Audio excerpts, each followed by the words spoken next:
Hi friends, Saturday morning இன்றைக்கி எங்கள் வீட்டில் என்ன பிரேக்ஃபாஸ்ட் லஞ்சுன்னு பார்க்கலாம்.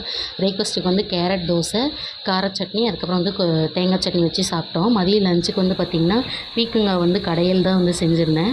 சின்ன வெங்காயம் 2 பச்சை மிளகாய் 2 வரமிளகாய் இது எல்லாத்தையும் வந்து குக்கரில் தாளித்து விட்டுட்டு கட் பண்ணி வச்சுருக்க தக்காளி 2 அதையும் போட்டு நல்லா வதக்கிட்டு, அதுக்கப்புறம் வந்து தோலெல்லாம் சீவிட்டு கட் பண்ணி வச்சுருக்க பீக்கங்காவும் போட்டு அதிலே வதக்கிக்கிறேன்.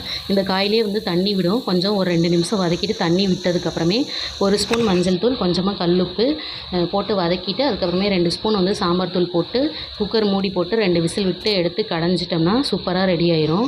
மதியத்துக்கு வந்து சூடாக சாதம் வச்சு பீக்கங்காய் கடையல், அது கூட வந்து பொரியல் வந்து பார்த்திங்கன்னா கேரட் தான் இன்றைக்கி வந்து செஞ்சுருந்தேன். அதை வச்சு தான் சாப்பிட்ருந்தோம். ரசம் வந்து இன்றைக்கி வைக்கல.